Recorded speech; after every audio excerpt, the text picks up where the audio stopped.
Hola, soy Ernesto Rivera de Lado B y bueno, desde hace semanas un troll llamado Piero Calandrelli denunció que fue contratado por la ministra de Salud, Jocelyn Chacón, para atacar a periodistas y a políticos a través de redes sociales. Estoy con la presidenta del Colegio de Periodistas, Yanancy Noguera. Buenos días, Yanancy. Bienvenida a Lado B. Gracias, buenos días y bueno, muy contenta de que haya un espacio nuevo, siempre necesario. Entre más tengamos, mejor para que las audiencias puedan informarse adecuadamente y seleccionar los contenidos que les interesen. Así que muchas gracias, Ernesto. Inicialmente, la ministra de Salud pasó por varios estados respecto de esta denuncia de este troll llamado, o que se conocía en redes como Piero Calandrelli. Inicialmente negó el tema, después admitió haberle girado el dinero, luego dijo que se lo había girado para una campaña de salud y finalmente la última versión que dio es que se trataba de un acto de caridad. Todo esto desató una serie de controversias políticas muy fuerte, un escándalo político muy fuerte. El presidente el lunes pasado salió a respaldar a su ministra y en ese respaldo justificó la contratación del troll y además justificó que la ministra le haya dicho a ese troll, dele con todo a ese maldito. Refiriéndose a un periodista de Cere Hoy. En principio, ¿cuál es tu impresión inicial sobre todo el episodio? A ver, la tecnología nos ha retado a todos. Hoy tenemos niños y jóvenes que nacieron 100% dentro de este mundo de la tecnología. Y como todo en la vida, las cosas hay que adoptarlas y asumirlas a partir de los valores con los cuales somos educados como niños en las familias y en las escuelas y colegios, y con los que luego nos desarrollamos a nivel profesional o en la labor que nos corresponda desarrollar. O sea, los valores son algo que está ahí, no cambia. Digamos, la tecnología irrumpió, pero los valores no cambian. Entonces, ¿qué pasa con la tecnología? En este caso, y por ejemplo en campañas políticas, en procesos de comunicación institucional, de entidades públicas o privadas, hay que tomar la tecnología desde la lógica de lo que no cambia, que son los valores, que es la ética, que es la moral. Entonces, es absolutamente injustificable que hayan partidos políticos y que hayan funcionarios públicos que avalen el uso de la tecnología para, desde el anonimato, ¿verdad? Generar conceptos de desinformación. Porque digamos que en el mejor de los casos le pagaban a un troll, ¿verdad? Para usar ciertos proyectos de campaña, ¿verdad? Iniciativas políticas de las cuales querían tener mayor, digamos, interés de las audiencias. ¿Por qué pagarle un troll?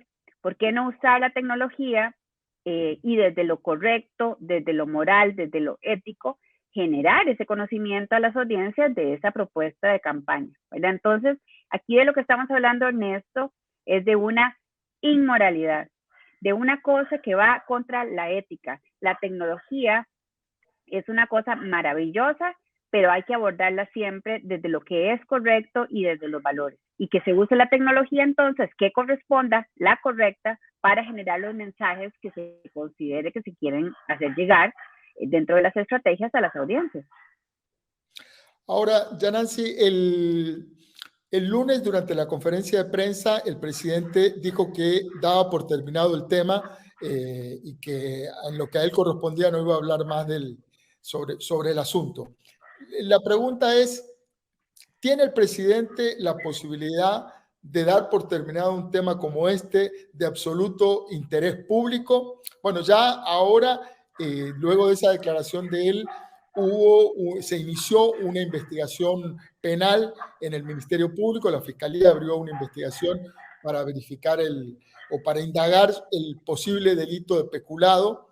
Y también hay una investigación legislativa en el Congreso que también ha causado mucho impacto político. Ahora, ¿es legítimo que el presidente dé por terminado un tema y no quiera hablar más de un tema que es de total interés público? No puede. Él podrá decidir no volver a opinar sobre el tema, pero los periodistas seguirán preguntando. Y obviamente cuando esto llega a la esfera política o la rendición de cuenta política en la Asamblea Legislativa, pues también va a tener que estar ahí. Digamos, sería muy mal que, por ejemplo, las personas que sigan siendo convocadas a esta comisión legislativa o a otra digan que el tema está cerrado. Es que no pueden cerrarlo. Son funcionarios públicos y están obligados a la rendición de cuentas. Y bueno, mucho más si ocurre algo a nivel penal. Ahora, digamos que el tema que a veces encuentran muchos funcionarios públicos es decir, hay un proceso legal abierto y por tanto no puedo opinar, ¿verdad? Creo que es una forma muy cómoda de escudarse en la no declaración, pero el tema está y el tema no se va. Y el hecho que el presidente diga que él no va a opinar más sobre el tema no quiere decir que el tema haya dejado de ser un tema de relevancia, un tema que la prensa va a seguir abordando y que en buena hora se siga abordando desde el Poder Judicial y el Poder Legislativo. En la conferencia de prensa, el presidente, desde el inicio de la conferencia de prensa, y ha sido una tónica en todas las conferencias de prensa de esta administración, se instaló un tono amenazador de amedrentamiento hacia cualquiera que hiciera una pregunta incómoda y, por el contrario, de premiación, de alabanza a las preguntas más complacientes. Todos estos elementos, incluso había fotógrafos tomando muchas fotografías a los periodistas que preguntaban. Todos estos elementos funcionan están diseñados como un esquema para amedrentar a la prensa. ¿Cuál es tu análisis de este diseño del estilo de conferencias de prensa? Hay formas diversas de censura, ¿verdad? Que han sido documentadas por los organismos de derechos humanos y está desde la censura de quien desea controlar, por ejemplo, una frecuencia del espectro radioeléctrico o quien decide frenar la importación, por ejemplo, de papel para los medios que siguen imprimiendo o por ejemplo, cortar una fuente de ingreso que tiene un medio de comunicación desde la lógica administrativa, del poder, digamos, administrativo que se tiene cuando se llega a un puesto público, al Estado. Esas son formas de censura, pero también hay otras formas de censura y también hay autocensura, ¿verdad? Entonces, puede ocurrir una autocensura que es motivada por el medio, ¿verdad? El medio dice, no se va a opinar sobre ese tema, y algunos periodistas con mucha necesidad económica y poca ética deciden, digamos, callar porque reciben una instrucción de hacerlo. Esa puede ser una forma, digamos, de autocensura. Pero hay otra forma de autocensura que se genera cuando la persona periodista tiene miedo, ¿verdad? Si alguien recibe, digamos, llamadas o si alguien recibe mensajes continuos de que digamos que lo ofenden o incluso lo amenazan, la persona puede decir, yo no estoy dispuesta a aceptar esto, me voy, dejo de ser periodista, ¿verdad? Entonces esas son formas de censura muy peligrosas. Imagínese la persona que nos está escuchando, que a usted está sentado en una actividad donde va a trabajar y resulta que la persona que está hablando empieza a señalarlo, ¿verdad? Y empieza a ridiculizarlo. Y empieza además a ponerle la cámara o le pide a gente que le haga fotos, ¿verdad? Para evidenciarlo. Esto es censura también. Y esto puede provocar una autocensura de parte de los periodistas. Por suerte hasta ahora eso no ha ocurrido. Tenemos periodistas muy valientes que siguen haciendo las preguntas que tienen que hacer, pero padecer esto desde el punto de vista humano es un absoluto y respeto. Y eso es lo que hemos vivido con este presidente y con algunos de sus funcionarios desde el principio, ¿verdad? Dentro de su lógica de comunicación, muy válida, ellos tienen derecho a querer comunicarse con la ciudadanía de forma directa, pero dentro de esa lógica de comunicación, entonces el modelo es, hay alguien que es el malo, hay alguien a quien le vamos a señalar, lo vamos a culpar, hay alguien a quien vamos a amedrentar. ¿Para qué? Para que mi mensaje, digamos, se fortalezca. Yo soy una figura fuerte, yo soy una persona que toma decisiones y estoy dispuesta incluso a acusar a quienes están haciendo mal las cosas, la prensa en ese caso. Y resulta que los otros temas, digamos, de sus políticas, de sus planes, quedan diluidos dentro de ese mensaje o incluso se presentan de manera engañosa, ¿verdad? Entonces, claro, desprestigiar a la prensa es un mecanismo que han utilizado muchos gobiernos, que se ha utilizado en el pasado, es que esto no es nuevo, ¿verdad? Lo que pasa es que ahora es en vivo, ¿verdad? Y ahora además esta dinámica ya ni siquiera se hace a través de amenazas veladas, o sea, son realmente amenazas directas, son ofensas directas, es decir, usted es rata y usted es sicario. Eso desde el punto de vista moral y ético no lo podemos aceptar, ni nosotros como periodistas ni ningún ciudadano. No, por supuesto, pero es importante escucharlo de parte de la presidenta del Colegio de Periodistas. Yanansi, habitualmente, técnicamente, las conferencias de prensa se utilizan para transmitir información de interés público o planes del gobierno o actos del gobierno para comunicarlos a la ciudadanía. Sin embargo, estas conferencias de prensa parecen tener otra lógica en donde es más importante el protagonismo de las personas que están en la conferencia de prensa que los actos que se comunican. ¿Cómo analizás un poco esta dinámica que se ha dado, que es un cambio respecto de lo que estábamos habituados en Costa Rica? Sí, sí, es muy importante señalar, a ver, nadie está esperando, porque nunca ha sido así, ni va a ser así, que la prensa tenga una relación cordial de abrazos y besos con el Poder Ejecutivo de turno. Eso, algunos periodistas hoy están dando abrazos y besos y llevan chicharronas, digamos, pero eso no es lo correcto.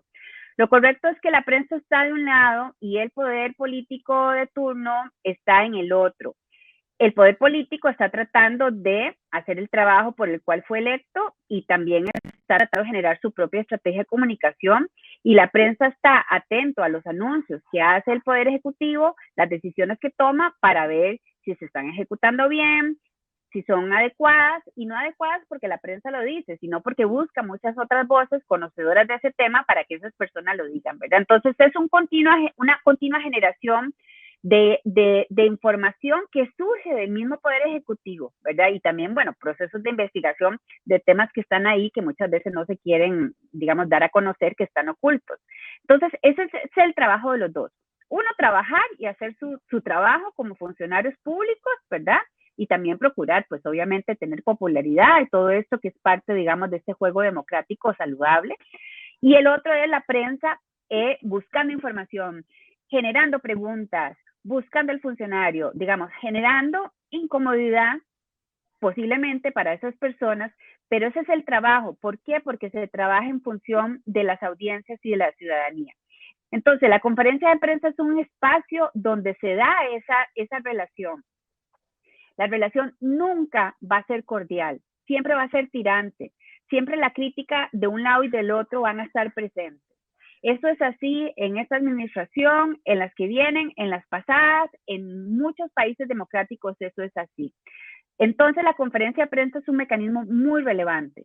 En el pasado algunos dejaron de hacerla, ahora este gobierno ha tenido una posición muy buena de tenerlas con frecuencia, pero eso ya no es una conferencia de prensa, ¿verdad? Porque es más bien el presidente con sus ministros diciendo cosas que ya ni siquiera son muchas veces anuncios de acciones de política pública, a veces son sencillamente, digamos, medios para atacar y atacar y atacar y señalar, digamos, cosas que desde la perspectiva de ellos está mal, o sea, ni siquiera es que hay contenido y el periodista o la periodista va y pregunta, y del otro lado no hay una respuesta, hay un ataque y hay un ridículo, ¿verdad? Entonces, Precisamente, esto no es una conferencia de prensa, Ernesto. claro, precisamente, Yanansi, ese tema lo hemos visto y ha ido creciendo durante estos meses de gobierno. Recordemos que ni siquiera llegamos al año, no hemos llegado todavía al primer año de gobierno y ya este tipo de tratamiento hacia los periodistas ha ido creciendo desde, como vos bien decías, el calificativo de ratas, hasta en la última conferencia de prensa en donde comparó a algunos periodistas con sicarios. Decirle sicario a una persona es un insulto o un señalamiento gravísimo, porque un sicario es un homicida, es alguien que comete un delito gravísimo. Esto implica una enorme carga de violencia verbal de parte del gobierno hacia un sector de la prensa, pero también instala un mecanismo de violencia social en la sociedad. Y ya hemos visto esta dinámica en presidentes como Donald Trump en Estados Unidos, como Nayib Bukele en El Salvador y como Jair Bolsonaro en Brasil. Pero esto lo que introduce en la sociedad es una enorme tensión y una enorme carga de violencia. ¿Cómo desde el punto de vista del Colegio de Periodistas, cómo podríamos hacer para morigerar o para cambiar un poco esta dinámica, si es que tenemos posibilidad? A ver, el Colegio de Periodistas tiene que ser una de las partes, tiene que ser múltiple, ¿verdad? Todo el tema de la desinformación, de lo que la gente conoce como fake news o noticias falsas, y todo este fenómeno de violencia digital, que además particularmente suele ser, digamos, más marcada la violencia hacia las mujeres, es un fenómeno tan amplio, tan complejo, donde hay no solamente, digamos, personas muy enojadas, ¿verdad? Porque a veces hay personas muy enojadas que transmiten, digamos, que comparten contenidos falsos o que, digamos, amenazan o hacen críticas, digamos, muy fuertes a través de sus redes sociales. Entonces, no son solo personas enojadas. Aquí hay crimen organizado y eso lo hemos visto en muchos otros países, ¿verdad? Donde incluso entre naciones se generan por rivalidades políticas y ideológicas y bueno, y geopolíticas, ¿verdad? Se generan estas redes criminales para generar más desinformación, más ruido, más violencia digital. Entonces no es una cosa sencilla de solucionar. Nosotros, la Junta Directiva que está en este momento, quedó electa precisamente con un mandato y un llamado muy fuerte hacia la dignificación profesional de las personas de la comunicación. Entonces, probablemente una parte de nuestro aporte va a estar más vinculado a los profesionales en comunicación. Por eso nuestro tono en este tema ha sido bastante fuerte y nuestra preocupación de que la violencia digital se convierta en violencia física también lo es. El gobierno está haciendo llamados a la violencia digital y es muy probable también que en algún momento, en alguna actividad pública, en alguna manifestación donde hayan periodistas, ellos se puedan ver expuestos a algún tipo de violencia física. Entonces, eso es un tema de mucho interés del colegio. Y el otro interés del colegio, donde sí necesitamos muchas contrapartes, donde incluso realmente el poder más importante está desde el Estado, desde los distintos poderes de la República, es luchar contra la desinformación, ¿verdad? O sea, es definir legislación que realmente genere las sanciones que correspondan a quienes desinforman.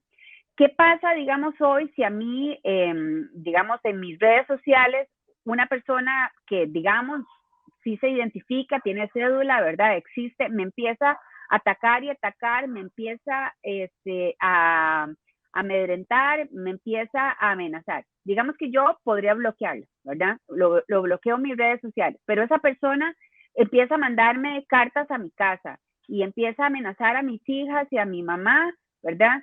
Entonces yo tengo que proceder legalmente contra esa persona. O sea, el proceso ahí es como lo que ocurre con la violencia en la familia, ¿verdad? Pues yo mientras hago todo el proceso legal, no sé, le hicieron algo a mis hijas o le hicieron algo a mi familia, ¿verdad? Entonces, aquí tiene que haber un pensamiento legal diferente y de ahí que es importante que la Asamblea Legislativa le esté dando relevancia a este tema y que de alguna forma se pueda empezar a analizar de qué manera desde el Estado generamos una cobertura social para evitar que haya quienes se sientan absolutamente libres de atacar continuamente a distintas personas, entre ellos periodistas, a través de formatos digitales. Pero sigue siendo tan complejo, o sea, Europa apenas está empezando a poner a los países desde la Unión Europea a pensar y regular en este tema. En Canadá, casualmente dentro del colegio estábamos viendo el caso reciente de periodistas, mujeres que se han visto, digamos igual, bombardeadas por violencia digital en formatos tecnológicos diversos. Y el llamado que ellos le hacen es al primer ministro, haga algo, actúe sobre este tema. Entonces, claro, por eso es que ahí uno dice, ¿cómo va a ser que cuando debería ser el Poder Ejecutivo el que esté viendo cómo enfrenta este tema, el Poder Ejecutivo es el que lo promueve? O sea, esto es inconcebible. O sea, esto es una cosa que realmente tenemos que ver como un problema de carácter nacional y de carácter urgente. Otro elemento que ha aparecido en este tiempo, que han sido una cantidad de cambios muy significativos y lamentablemente no hacia el lado positivo. Otro elemento que apareció es en las conferencias de prensa y en las comunicaciones del gobierno, es la aparición de mentiras abiertas. En la última conferencia de prensa, el presidente dijo que la ministra de Salud era oncóloga y ya la Asociación de Oncólogos salió a desmentirlo. ¿Qué mensaje está enviando el Poder Ejecutivo al introducir mentiras abiertas en su comunicación institucional? No se trata de un error, de un dato, de que no eran 7, eran 7,5. No, se trata de una mentira abierta sobre la biografía de una de sus colaboradoras cercanas. ¿Cómo analizar este mensaje? O sea, acabas de decir la palabra clave. Aquí hay mentira y hay engaño. Entonces, vuelvo al tema de los valores con la que comencé la conversación. O sea, ¿cómo luchamos contra la mentira y el engaño? ¿Verdad? Digamos que hay que luchar con la verdad. Pero ¿qué pasa con muchos ciudadanos que se quedan con ese mensaje? Digamos, primero porque es gente que, no sé, políticamente se siente muy afín a los funcionarios que mienten y engañan. Entonces le creen, ¿verdad?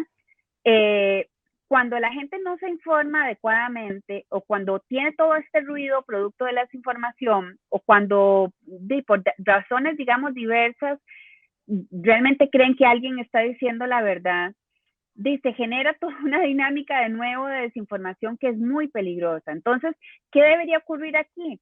Quien emite esos contenidos tiene que ser responsable de los contenidos que dice, ¿verdad? Eso incluso lo sabemos desde los que trabajamos desde la prensa. Tenemos que ser muy responsables porque también estamos asumiendo riesgos legales y demandas. Entonces, si el funcionario público es el que engaña y es el que miente, ¿no debería también asumir responsabilidades de otro tipo, verdad? O sea, ¿cómo creamos un sistema? Primero de sanción moral general al que miente y engaña, ¿verdad? O sea, cuando a mí alguien me dice algo y me mintió, y yo tengo claro que me mintió, empiezo a desconfiar, ya no creo en lo que esa persona me dice y me empiezo a alejar de esa persona. Entonces, digamos, esa debería ser la misma actitud que tengamos como sociedad. No podemos estar indiferentes. La indiferencia no es buena, la indiferencia mata democracias, ¿verdad? Entonces, lo primero es que seamos conscientes de que hay engaño.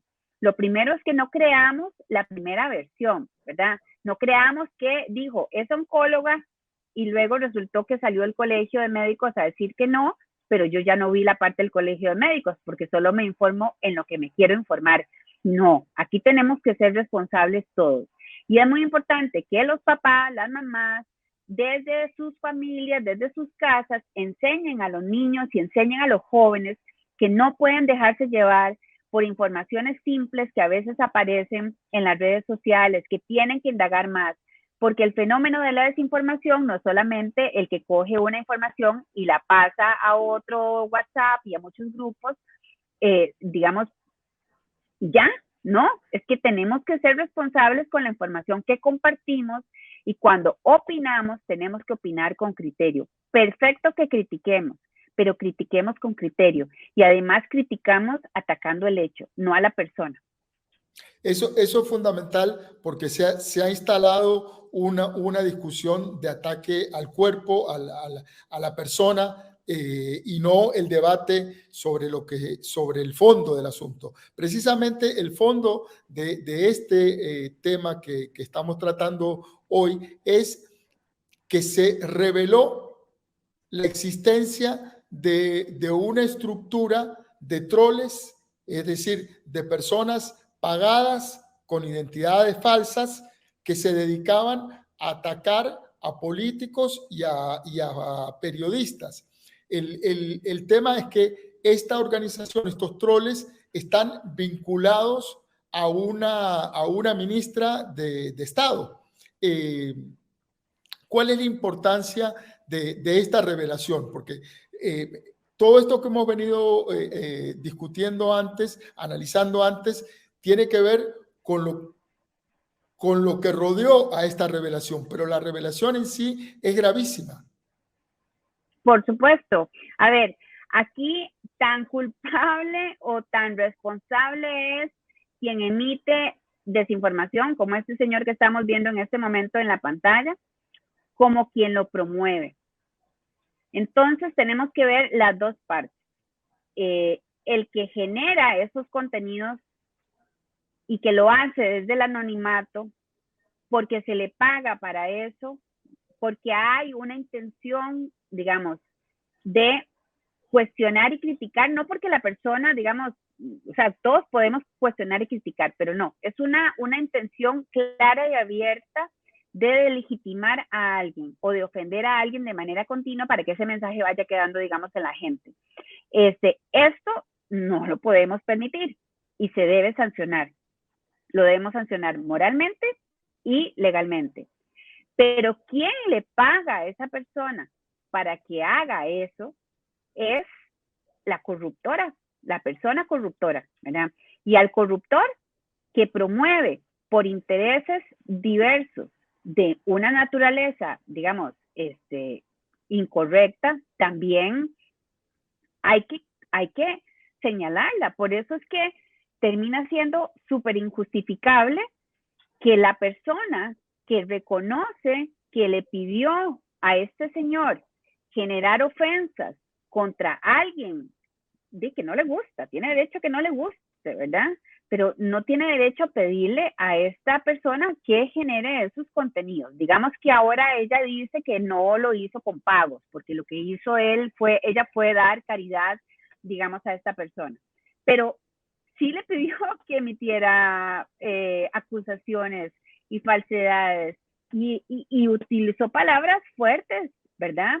Contra un periodista joven, una persona que está empezando, digamos, a hacer su trabajo y que puede cometer errores. La señora ministra tiene derecho a proceder por la vía legal si cree que el periodista y el medio están haciendo algo incorrecto. Tiene todo el derecho.